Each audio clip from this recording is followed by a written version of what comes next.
This is a 2015 MacBook Pro that I bought from someone locally for $50. Now you probably have two questions, that being why and how. And the first one I'm going to answer is the why. Now, I have another computer, a Microsoft Surface Pro that I use for travel. If I'm going places, I'll take it with me, and I'll use that whenever I'm out and about. However, that's a laptop I spent $800 on, and not exactly something I'm keen on losing or forgetting in my hotel or wherever it is I'm going. It's not exactly something I want to misplace. So I wanted to find something that was cheap, that I could use as a machine to just take with me and use at a spot, and then if it gets lost or if I lose it or whatever, it's no big deal. I didn't spend a whole lot on it. And I just happened to find this locally for $50. Now the question is, how did I get it for $50? And, well, that's a pretty easy one. It doesn't work. So yeah, I bought a junk 2015 MacBook Pro for $50. So now the question with the why is probably changed to, why did I buy something that's junk? Well, it's actually because I felt like this was something I could fix. I bought it for $50 from a guy who claimed that suddenly one day it just stopped turning on. And this is something I figured, well, that's something I could probably fix. It's probably something with the battery or something with the charger or any number of things that it could be something that could be relatively easily solved. And so I plunged and paid the $50 to pick it up for him. And then I spent a couple days trying to figure things out. I initially started by just leaving it on the charger all night. After like 13 hours, the charge light was still orange, indicating that the machine was still charging, and yet nothing happened. Still no response to the power button. The MacBook, like underneath it, it felt really warm to the touch, so something was happening. The battery was getting overcharged at that point. Something was stopping it from preventing itself from overcharging. So immediately that should have tipped me off that something deeper was the problem, but oh well, we kept going. I messed with some things that Apple recommended, like pressing the, shift command or shift option control and the power button to reset the system memory chip or whatever it was called. That caused the charger to blink from orange to green, which in my mind made me think there was a chance that something else was the problem and not just the motherboard. So what I ended up doing was I tried to see if maybe the charger was the culprit, because the charger is actually in really bad shape. It looks really gross. So what I did is I traveled to thrift stores all across the town trying to find a thrift store that had a MagSafe 2 charger for this guy to see if I could test with another charger. And we went to places for like 2 hours, just driving all over town. And then the very last one we checked before giving up had a charger. And thankfully I was able to test it while there, so I didn't have to pay any money to take it home. Nothing happened. It didn't change a thing. So ultimately I figured, okay, I've tried everything. I've tried disconnecting the battery from the motherboard, rebooting it with no battery, nothing. I disconnected the trackpad battery, nothing. I left it off, I disconnected and discharged the battery for a day, nothing. So I did the thing I didn't want to do. I bought a new motherboard. I also had to buy a new SSD because the guy who had this before me, well, understandably took the SSD out, which resulted in a couple of the screws underneath missing, but again, he told me he was taking the SSD out, so it wasn't really a big deal to me that some of the screws were missing, just a case of, well, maybe he forgot them. So now I've ordered a new logic board, a new SSD, and hopefully that's all it takes to fix it. And then after that, I'll have a perfectly functional MacBook. Now, some of you are probably thinking I could have gotten something else for much cheaper, or a Windows computer that was probably still functional for $50, or even an older MacBook that still functions for $50. But the reason why I went with this guy is specifically because I wanted something that was still new enough to be supported. This guy still runs up to Monterey, so it's still supported, well, for only probably a couple of years, maybe a year or two more. And I kind of wanted to get something where I could force myself into using macOS more. Now, this video is currently being edited on a Mac, but that's pretty much all I use my Mac for.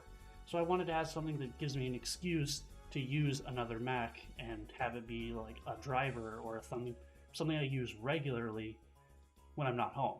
So that was my reasoning behind getting this. So as it stands at the moment I'm recording this, I'm still waiting for the logic board and SSD to show up.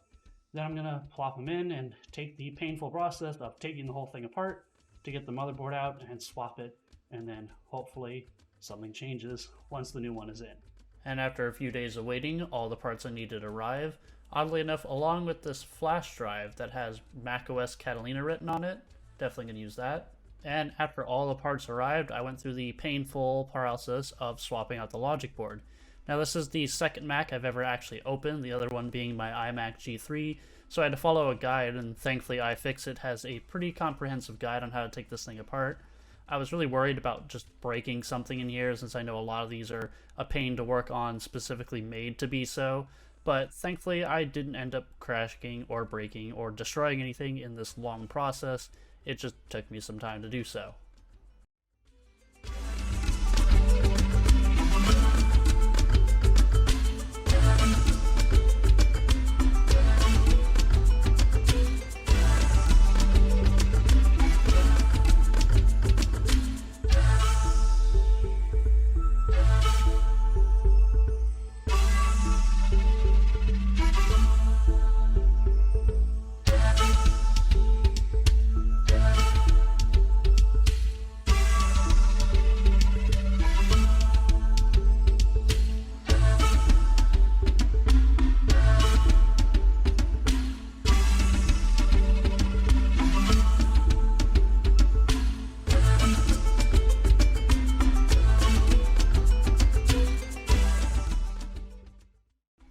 And finally, after quite a bit of time, I've got the new logic board installed along with the SSD I bought, so now it's time to test to see if the thing turns on now.